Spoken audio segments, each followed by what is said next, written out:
बिस्मिल्लाहिर्रहमानिर्रहीम। Students, last 5 questions मैंने आपको फर्स्ट वीडियो में दिखाए थे और अब सेकंड वीडियो में बाकी के मैं 5 क्वेश्चन दिखा रहा हूँ from 6 to 10। Okay, it is short question answers और कॉन्सेप्चुअल क्वेश्चन फ्रॉम चैप्टर 11। अच्छा जी, क्वेश्चन नंबर 6 जो आपसे कह रहा है, in what region of space in the potential due to uniformly charge sphere the same as that of point charge, यानी किस reason पे आपके पास जो यूनिफॉर्मली चार्ज स्फीयर है वो उसका पोटेंशियल पॉइंट चार्ज के पोटेंशियल से सेम होगा। यानी जो पोटेंशियल पॉइंट चार्ज का है वही आपके पास क्या होगा, क्या स्फीयर चार्ज स्फीयर का होना चाहिए। तो किस रीजन पे होगा, यानी जो फील्ड निकल रही है पॉइंट चार्ज से वो चार्ज स्फीयर पे कहाँ पे आपको फील होगा कि सेम है और कहीं सेम नहीं है, तो वो आपने पता करना है। सही है। तो गॉसेस लॉ का जो एप्लीकेशन हमने पढ़ी थी गॉसेस लॉ की, तो उसकी ये स्पेशल केसेस में से शामिल है। तो वो 2 स्पेशल केसेस अगर आपको याद हैं बहुत अच्छी बात है। तो ये डायग्राम देख के शायद आपको समझ में आ गया। तो मेरे पास 2 जगह हैं जहाँ पे मैं इसको डिस्कस करूंगा। ये डार्क कलर से जो आपके पास सर्किल बना हुआ है ये स्फीयर का सर्किल है। डॉटेड वाला गॉसियन सरफेस है। एक सरफेस इनसाइड द स्फीयर है, एक surface out of the sphere है। ओके, तो चार्ज पार्टिकल आपके पास कौन है, ये है, यही चार्ज है जो स्फीयर चार्ज हुआ है ना, इटसेल्फ एक चार्ज। तो मुझे बताना है कि इन दोनों में से अंदर वाली डॉटेड लाइन R2, बाहर वाली डॉटेड लाइन R1, दोनों में से चार्ज कहाँ होगा।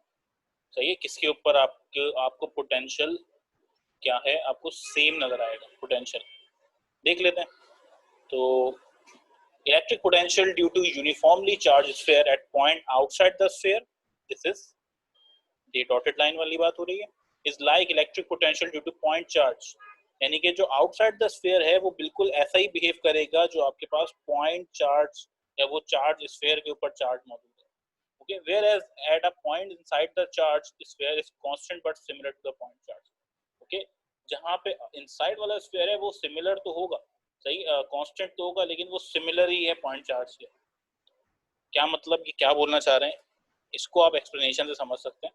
Consider a sphere of for which charge uniformly distributed over it. तो एक स्फीयर है जिसमें आपके पास चार्ज डिस्ट्रीब्यूट हुआ है इक्वली। आउटसाइड द स्फीयर की बात करते हैं जिसमें मैंने रेडियस r1 कहा हुआ है। बेटा इलेक्ट्रिक फील्ड का फॉर्मूला सबको पता है, it is E equal to 1 over epsilon naught. इसी जगह पे हम k भी लिख सकते हैं, Q over R1 square. Okay, अगर मैं इसका पोटेंशियल फाइंड आउट करना चाहूँ तो मैं पोटेंशियल कैसे फाइंड आउट करूंगा। तो आप कुछ नहीं करेंगे, आप मल्टीप्लाई करा देंगे R1 से, तो R1 से R1 कैंसिल हो जाएगा, क्या रह जाएगा 1 over 4 pi epsilon not Q over R1।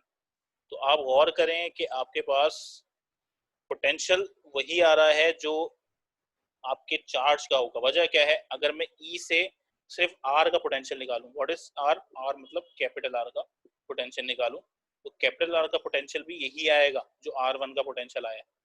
सही, सिर्फ रेडियस का फर्क होगा, वो ऑब्वियसली होगा ही क्योंकि मैंने एक रेडियस बढ़ा लिया एक रेडियस छोड़ा लिया, बट वैल्यू आप देख सकते हैं सेम है। तो यहाँ से मैं कंफर्म करूंगा कि R जो आपके पास पोटेंशियल है वो R1 के बराबर है।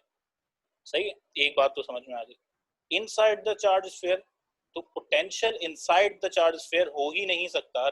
वजह आपके पास क्या है बेटा, हमेशा जो फील्ड है वो आउटसाइड जाती है चार्ज की। ये चार्ज स्फीयर है तो फील्ड आउटसाइड बढ़ेगी ना कि इनसाइड।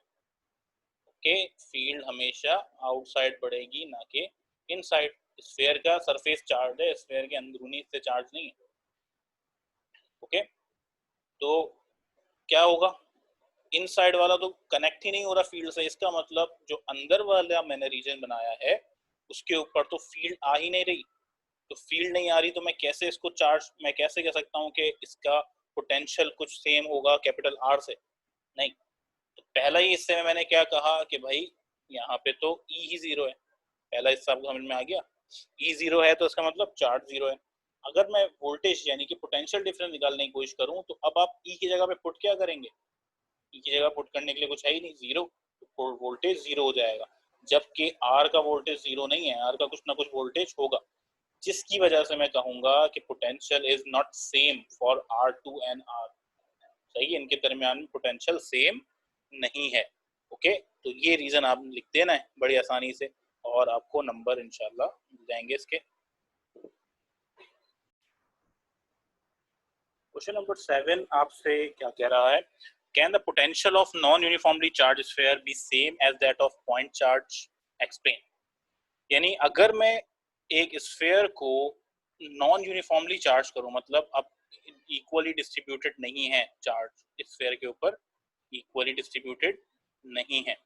फॉर एग्जांपल ये आपके पास स्फीयर है जिसके ऊपर जो चार्ज है वो जगह जगह मौजूद है, हर जगह पे नहीं है, थोड़ी छोटी जगह पे, थोड़े से पार्ट में इधर, थोड़े से पार्ट में उधर।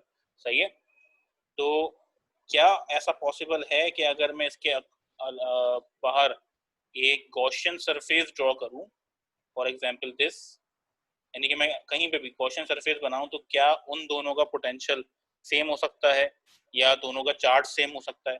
तो देखते हैं क्या पॉसिबिलिटीज हैं। ये आपके पास चार्ज स्फीयर है जो कि जगह जगह से चार्ज है, हर जगह से नहीं है। ठीक, कुछ जगहों से चार्ज है, कहीं पे बिल्कुल ही न्यूट्रल है।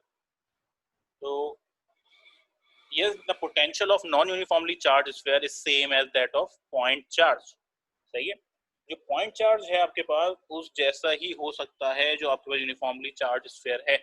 सही, नॉन यूनिफॉर्मली चार्ज। तो पहले बात करेंगे आउटसाइड द चार्ज स्फीयर की, कि electric potential due to non uniformly charge sphere can not be same, but देखो सेम नहीं हो सकता।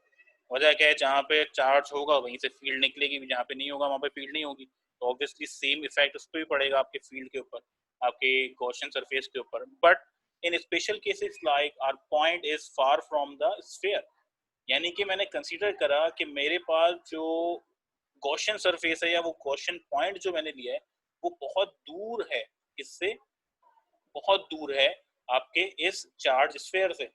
इतना दूर है कि उन दोनों के दरमियान में जब आपके पास फील्ड आना शुरू हुई, ये फील्ड देखो बेटा एक पॉइंट पे आके बिल्कुल कम हो जाती है, तो फील्ड आते आते आते आते कहीं पे गायब हो गई सेंटर में, यानी ये वैनिश हो गई।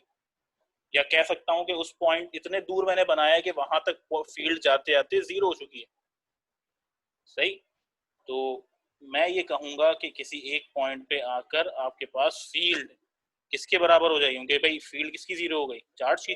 किस पॉइंट पे, इस पॉइंट पे। तो क्या गॉसियन के ऊपर कोई फील्ड बनेगी, कोई चार्ज आएगा? आपने बोला नहीं सर गॉसियन पे भी जीरो है, इसका मतलब इस पर्टिकुलर पॉइंट पे फील्ड भी जीरो हो गई, गॉसियन सरफेस भी जीरो हो गया, यानी वो जो मैंने गॉसियन के ऊपर कोई भी पॉइंट लिया हुआ है। तो इस को कंसिडर करते हुए मैं बता सकता हूँ कि अगर मैं कोई पॉइंट लूँ बहुत फार फ्रॉम द चार्ज स्फीयर, तो मैं कह सकता हूँ कि आपके पास जो पोटेंशियल है आउटसाइड द स्फीयर वो कब बराबर है या चार्ज बराबर है।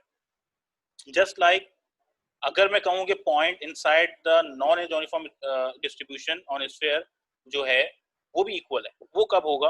वो ऐसे होगा कि अगर मैं एक सेंट्रल पॉइंट ले लूं, ऐसा सेंट्रल पॉइंट जहां पर आपके पास हर स्फीयर यानी कि हर फील्ड आके जमा हो रही है, बिल्कुल बारीक सा कोई बिल्कुल इनसाइड एक डॉट ले लूं, फॉर एग्जांपल ये वो डॉट है, बहुत बारीक सा डॉट। तो जब ये इसके ऊपर फील्ड पड़ेगी बेटा, इसका सरफेस एरिया इतना कम है कि फील्ड इसके ऊपर जो पड़ रही है वो चारों तरफ से सम अप हो रही है। ऐसा लग रहा है कि स्फीयर चारों तरफ से क्या है, क्या हुआ हुआ है, स्फीयर चारों तरफ से घिरा हुआ है फील्ड के। तो ये जो मैंने पॉइंट लिया है पॉइंट जीरो होगा। सही, और inside the sphere again field भी जीरो होती है। तो मैं बेसिकली मैं किसके जरिए इसको सॉल्व कर रहा हूँ, मैं जीरो फील्ड के जरिए इसको कंफर्म कर रहा हूँ। जीरो फील्ड बाहर कब होगी? जब इन्फिनिटी पे होगा। सही है, और जीरो फील्ड इनसाइड तो होती है क्योंकि फील्ड अंदर की तरफ नहीं जाती, बाहर की तरफ आती। इस पे भी जीरो, इस पॉइंट पे भी जीरो, और इनसाइड द स्फीयर भी जीरो। सही है, तो मैंने फिर से इसको स्पेशल केस से सॉल्व कर दिया। डायग्राम आपकी मर्जी है, बनाए ना बनाए, वरना जरूरत नहीं है, सिर्फ थ्योरेटिकली जवाब देना है। तो ये क्वेश्चन बैक साइड वाले जो प्रीवियस क्वेश्चन था उसी क्वेश्चन से कनेक्टेड था, तो इसका ये आंसर है। ओके,